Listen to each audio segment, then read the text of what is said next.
έχουμε επιλέξει 3 παραμύθια να αφηγηθούμε σήμερα. Και έχουμε τη χαρά να έχουμε μαζί μας και κάποια μουσικά όργανα των Ινδιάνων. Κλασικό όργανο με φλογέρα που κρατάει ο Θόδωρος. Και ένα άλλο αυτό που δεν ξέρω τι είναι αυτό. Αυτό είναι ένα ψηλό θέμα. Μπορείτε να το χρησιμοποιήσετε σαν ένα μπερλέκι. Δεν είναι τίποτα το δύσκολο, άμα το δείτε. Ένα ηχείο, είναι με ένα ηχείο με ελάσματα, το οποίο τελείως είναι κουρδισμένο για συγκεκριμένα. Δηλαδή, ας πούμε, επειδή έχει ψώρα, μπορείτε να παίξετε το χάρτη με το φιγγαράκι σας το μόνο. Όχι.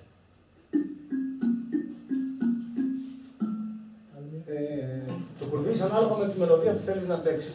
Και το κούρδισμα γίνεται με το μέσα έξω των ελασμάτων που έχει πάνω σε αυτό το καβαδάρι εδώ. Λοιπόν, θα ξεκινήσουμε και το πρώτο παραμύθι που μας έρχεται από τους Ινδιάνους της Κεντρικής Αμερικής. Είναι ο άνεμος.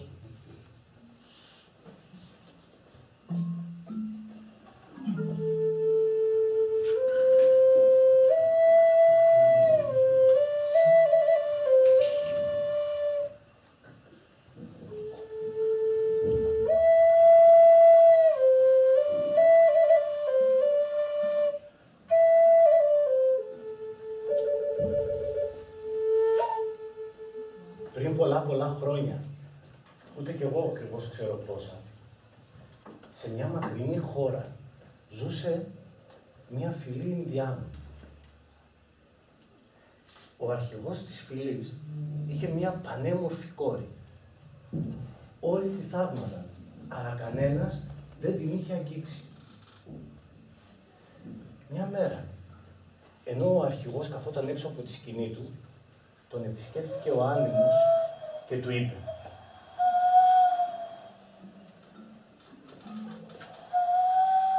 «Μεγάλε αρχηγέ, αγαπάω την κόρη σου και μ' αγαπάει και αυτή.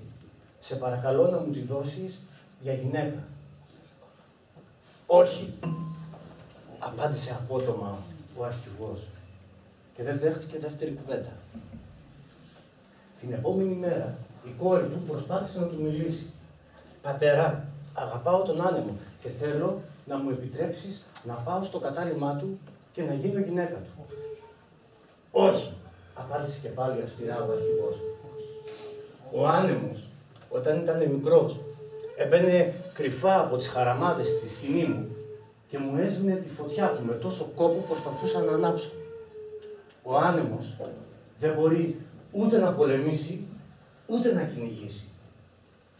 Δεν θα επιτρέψω ποτέ να γίνεις γυναίκα του». Την ίδια στιγμή την πήρε από το χέρι και την οδήγησε σε ένα πυκνό δάσος. Εδώ δεν θα μπορέσει να την βρει ο άνεμος. Ίσως σε ένα δάσος από πεύκα ο άνεμος να κατάφερε να την εντοπίσει. Αλλά σε αυτό το πυκνό δάσος από μαύρα έλατα θα του είναι πάρα πολύ δύσκολο, σκέφτηκε ο πατέρας. Αλλά δεν μπορούσε να δει τον άνεμο, ο οποίος είχε γίνει αόρατος και ήταν λίγο πιο πέρα και άκουγε τις σκέψεις του, τις οποίες έλεγε φωναχτά.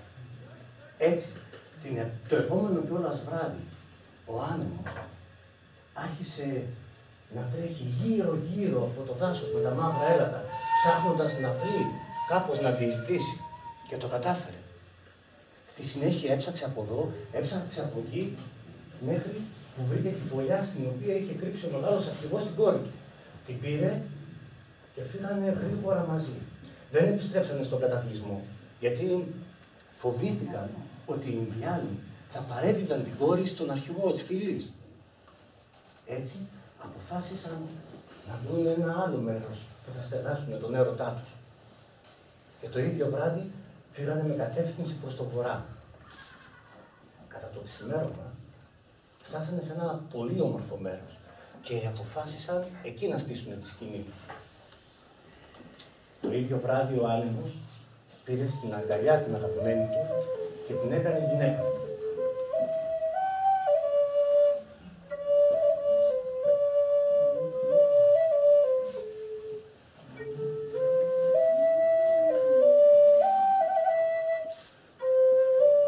Οι μέρες περνούσαν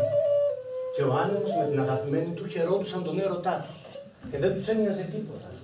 Αλλά δεν ήξεραν ότι ο μεγάλος αρχηγός όλο αυτό το διάστημα έψαχνε για να τους βρει. Και τα κατάφερε. Κάποια στιγμή τους ανακάλυψε. Ο άνεμος γρήγορα πήρε την αγαπημένη του και πήγε και την έκρυψε σε μια σπηλιά κάπου εκεί κοντά, ενώ αυτός μεταμορφώθηκε ξανά σε αόρατος. Ο πατέρας της μικρής ήταν τόσο εξοργισμένος που στο πέρασμά του άρχισε να καταστρέφει τα πάντα. Άθελά του χτύπησε στο κεφάλι τον άνεμο και τον άφησε ανέστητο. Όταν μετά από ώρες ο άνεμος βρήκε και πάλι τις αισθήσεις του, γυρίζοντας στη σπηλιά, ανακάλυψε ότι η αγαπημένη του δεν ήταν πλέον εκεί και άρχισε να ψάχνει να την βρει. Μετά από ώρα την είδε μαζί με τον αρχηγό, με τον πατέρα της, σε ένα κανό να πλέουν στο μεγάλο νερό. Της φώναξε τότε από μακριά, «Έλα μαζί μου!» Η αγαπημένη του έγινε κατάλευκη σαν το χιόνι από το φόβο, γιατί ενώ άκουγε τον αγαπημένο της, δεν τον έβλεπε πουθενά. Ο άνεμος από το χτύπημα που δέχτηκε στο κεφάλι, ξέχασε πώς μπορεί να ξαναγίνει ορατός, οπότε παρέμεινε αόρατος. Άρχισε να φυσάει προς το κανό. «Ας αναποδογυρίσει, δεν με ενδιαφέρει. Τι στο καλό, δεν θα καταφέρω να πάρω την καλή μου και να τη μεταφέρω στην ξηρά?» Φύσηξε με όλη του τη δύναμη και το κανό αναποδογύρισε. Και ο μεγάλος αρχηγός μαζί με την κόρη πέσανε στη λίμνη. «Πιάσε το χέρι μου», φώναξε ο άνεμος. Αλλά η αγαπημένη του δεν τον έβλεπε και δεν μπορούσε να κάνει τίποτα. Οπότε σιγά σιγά άρχισε να βουλιάζει. Μέχρι που βυθίστηκε στο πάτο της ποταμού, μαζί με τον πατέρα της. Ο άνεμος θύμωσε με τον εαυτό του και στεναχωρέθηκε πάρα πολύ, γιατί εξαιτίας του πνίγηκε η καλή του. Και τότε άρχισε να φυσάει μανιασμένα. Οι Ινδιάνοι στον κατακλυσμό συζητούσαν μεταξύ τους και λέγανε, «Πρώτη φορά ο άνεμος φυσάει τόσο δυνατά και τόσο θλιμμένα», και ταυτόχρονα προσπαθούσαν να προφυλακτούν μέσα στις σκηνές τους. Το μεγάλο πνεύμα, επειδή η μικρή χάθηκε τόσο άδικα, την πήρε την επόμενη νύχτα και τη μετέφερε στα αστέρια, δίνοντάς της ένα σπίτι στο φεγγάρι.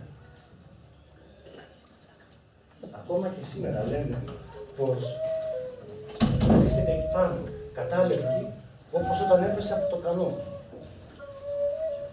Κοιτάει που και που όταν έχει σεληνόφος, κάτω στη γη, ψάχνοντας να βρει τον αγαπημένο της, αλλά δεν θυμάται ότι είναι αόρατος. Από την άλλη, ο άνεμος που δεν ξέρει ότι η αγαπημένη του ζει πλέον στο φεγγάρι, γυρνάει και φυσάει στα δάση και στα βράχια.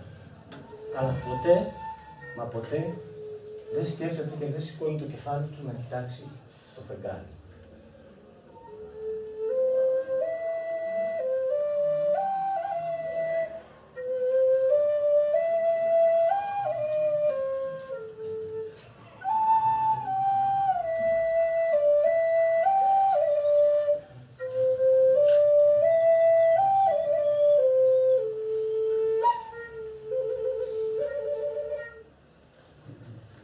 Το πρώτο παραμύθι, το οποίο ουσιαστικά